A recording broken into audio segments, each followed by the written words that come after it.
નમસ્કાર મિત્રો, હું છું મિસ્ટર પાવરા અને આજે બ્લોગ સિવાય હું એક ગુડ ન્યૂઝ લઈને આવ્યો છું. તો ગુડ ન્યૂઝ એ છે કે જ્યારે આપણે બધા લોકો સૂતા હતા ત્યારે ભારતે પાકિસ્તાનને ઊંઘ ઉડાવી દીધી છે અને ઓપરેશન સિંદૂર લોન્ચ કરી દીધું છે. જી હા દોસ્તો, ભારતે પાકિસ્તાનમાં આતંકવાદીઓ ઉપર એટેક કરી દીધો છે અને એક જ સાથે 9 જગ્યા ઉપર એટેક કરી મિશન સિંદૂર નામ આપ્યું છે. મિશન સિંદૂર એટલા માટે કે જ્યારે કાશ્મીરના પહલગામમાં આતંકી હુમલો થયો ત્યારે પત્નીઓની સામે પતિઓને ગોળી મારીને આતંકીઓ એવું બોલેલા કે જાઓ अपने मोदी को बोल देना कि मैंने आपके पति को मार डाला है. तो अभी मोदी को भी पता चल चुका है. तो એટલા માટે મિશન સિંદूर નામ રાખવામાં આવ્યું છે અને જવાબ આપ્યો છે કે एक पत्नी का आपने सुहाग छीना था तो इसीलिए उस सुहाग का बदला लिया जा रहा है. ભારતે એકી સાથે 9 જગ્યા પર એર હુમલો એટલે કે એર સ્ટ્રાઇક કરી દીધી છે, જેમાં 30 લોકો માર્યા ગયા છે અને જૈશ લશ્કરના હેડક્વાર્ટરનો બી નાશ કરી દીધો છે અને એક જ સાથે 24 મિસાઇલો 9 અલગ અલગ જગ્યા ઉપર છોડી છે જ્યાં આતંકવાદીઓના અડ્ડા હતા, જ્યાં આતંકવાદીઓ ટ્રેનિંગ લઈ રહ્યા હતા. અને આ સીધું દુનિયાને એવો મેસેજ જાય છે કે ભારતે આતંકવાદીઓ ઉપર હુમલો કર્યો છે, પાકિસ્તાન ઉપર, પાકિસ્તાનના લોકો ઉપર નથી કર્યો. તો સૌથી પહેલા તમે ઓપરેશન સિંદૂરના વિડિયો જુઓ કે ત્યાં કેવી હાલત થઈ છે. ये नुकसान, ये 9 नंबर,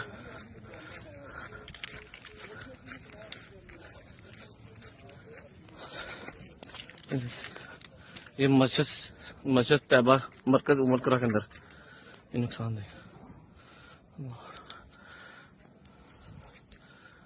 આ પહેલો વિડિયો મેં તમને બતાવ્યો અને હવે તમે બીજો વિડિયો જુઓ. ਆਓ ਸਾਰਿਆਂ ਥਾਂ 'ਚ ਹੋਇਆ ਓਏ ਹੋਏ ਹੋਏ ਇਹ ਮਸਜਿਦ ਦਾ ਸੇਨ ਹੈ ਸਾਰਾ आहो ਸਾਰੀ ਮਸਜਿਦ ਉੱਡ ਗਈ हैं ਸਾਰੀ ਮਸਜਿਦ ਤਬਾਹ ਹੋ ਗਈ ਹੈਲੋ ਹੈਲੋ ਉਹ ਬੇਟਾ ਬਾਅਦ ਦੇ ਵਿੱਚ ਕਰਨਾ ਯਾਰ ਆਪਣਾ ਬਾਅਦ 'ਚ ਕਰਨਾ ਜੀ ਭੈਣ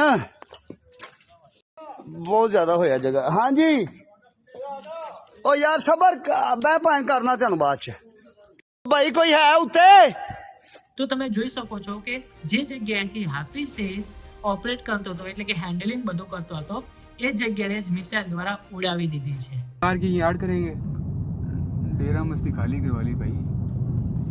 हाँ देखना वाम कैसे आ रही है वहां से. अभी वीडियो कैच हो गई. એક ઓર વિડિયો છે જે ઓપરેશન સિંદૂરનો છે, એ તમે જુઓ.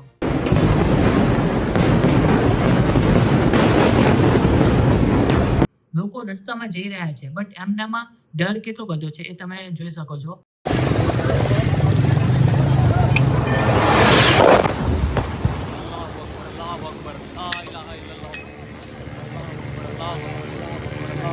અને ત્રીજો બી એક વિડીયો છે કે જે પાકિસ્તાનના લોકો શું કહી રહ્યા છે ને એ તમે જુઓ. कर दिया अभी मेरे बहावलपुर सिटी के अंदर मौलाना मसूद अजहर साहब के जो है मदरसा है उसके ऊपर 4 मिसाइल दागे गए हैं. 4 मिसाइलों के साथ हमला किया गया है मौलाना मसूद अजहर साहब के मदरसे के ऊपर. हम अपनी अफवाज पाकिस्तान के साथ खड़े हैं, लेकिन मेरा सवाल है कि हमारी एजेंसीज कहाँ सोई हुई थी, हमारी अफवाज पाकिस्तान कहाँ सोई हुई थी जब ये हमला हुआ. मुजफ्फराबाद की भी खबर आ रही है कि मुजफ्फराबाद वाली साइड पर भी ये अटैक हुआ है, लेकिन सबसे पहले मेरे बहावलपुर सिटी के अंदर अटैक हुआ है ब्लास्टिक मिसाइल के साथ. उन्होंने हमला किया है मौलाना मसूद अजहर साहब के मदरसे के ऊपर. 4 मिसाइल मारे गए हैं. अभी ये कहना कबल वक्त है कि गोया कितनी सच्चाई है इस खबर के अंदर, किस साइड से ये मिसाइल आए हैं, ये अभी कन्फर्म होना बाकी है. लेकिन ये कन्फर्म न्यूज़ है कि उनके मदरसे के ऊपर 4 તો मिसाइल. મૌલાના મસૂદ અઝહર પછી હાફિઝ સઈદ વગેરે જ્યાં જ્યાંથી એ ઓપરેટ કરતા હતા એ બધી જગ્યાને ઇન્ડિયન એરફોર્સે તબાહ કરી દીધી છે, એટલે કે નાશ કરી દીધી છે. ટૂંકમાં જેટલી બી એવી જગ્યા હતી કે જ્યાંથી આ બધું ઓપરેશન ચાલતું હતું તો એ બધી જ જગ્યાને તબાહ કરી દીધી છે. તો દોસ્તો આગળ વધવું એ પહેલા મારે એ જાણવું છે કે તમે આનાથી કેટલા સહમત છો, તમારું શું કહેવું છે. સરકારે જે આ નિર્ણય લીધો છે, મિશન સિંદૂર જે લોન્ચ કર્યું છે, એનાથી તમે કેટલા સહમત છો, તમારું શું કહેવું છે એ મને કમેન્ટમાં તમે જરૂર બતાવજો અને એક નાનકડી લાઈક કરી દેજો. પરંતુ જે પ્રકારના ન્યૂઝ આવી રહ્યા છે એમાં તો પાકિસ્તાને બી સ્વીકારી લીધું છે અને પાકિસ્તાન અત્યારે ફૂલ શોકમાં છે અને પીઓકેના પ્રાઇમ મિનિસ્ટર શહબાઝ શરીફ પણ બોલે છે કે હમ भी इसका जवाब देंगे.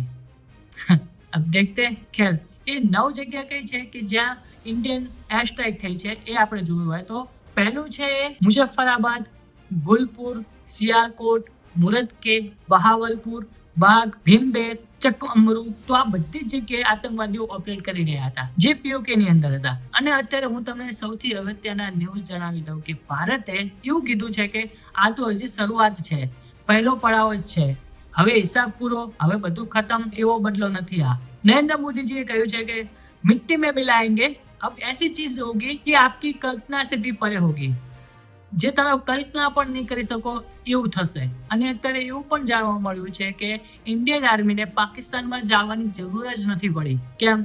આપણે જોઈએ આ અટેક જે છે બોર્ડરની અંદર રહીને રાફેલ દ્વારા એકદમ પ્રિસાઇઝલી એટેક કરવામાં આવે છે, એકદમ ચોકસાઈપૂર્વક એટેક કરવામાં આવે છે. આપણી મિસાઇલો જેવી છે રાફેલ ને બધું કે ભાઈ ઇન્ડિયન આર્મીને ક્યાંય બોર્ડર ક્રોસ કરવાની જરૂર જ નથી પડી. બોર્ડર ક્રોસ કર્યા વગર જ બધું કામ થયું છે. પાકિસ્તાન તો પહેલેથી જ હડબડાટમાં હતું. રાફેલનો અવાજ પાકિસ્તાનમાં સંભળાય છે, રાફેલનો અવાજ પીઓકેમાં સંભળાય છે, એવું પાકિસ્તાનના લોકો બોલતા રહી ગયા. નરેન્દ્ર મોદીજીએ કોઈને ખબર જ નથી પડવા દીધી. તો હવે તમે જુઓ, ભારતમાં મોક ડ્રીલની તાલીમ આપવાની હતી તો 7 તારીખે મોક ડ્રીલ તાલીમની તારીખ નક્કી કરવામાં આવી અને 6 તારીખે એટલે કે એક દિવસ પહેલા મોક ડ્રીલ થઈ ગઈ. પબ્લિક વિચારતી રહી ગઈ, પાકિસ્તાન વિચારતું રહી ગયું કે અત્યારે તો મોક ડ્રીલ ચાલે છે ને, હજુ 4-5 દિવસ પછી થશે. ઇવન પાકિસ્તાનના બી જે પૂર્વ એમ્બેસેડર છે એમને બી કહી દીધું હતું કે 10-11 તારીખે આ બધું જે યુદ્ધ જે છે એ કંઈક થશે.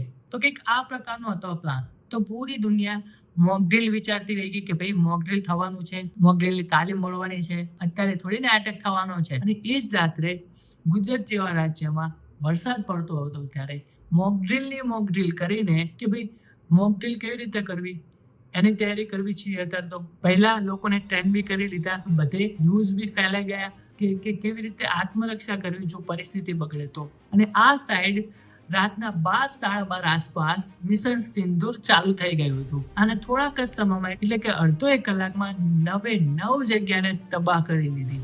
અને ત્યાં કેવી પરિસ્થિતિ સર્જાય છે એ બી તમે જુઓ.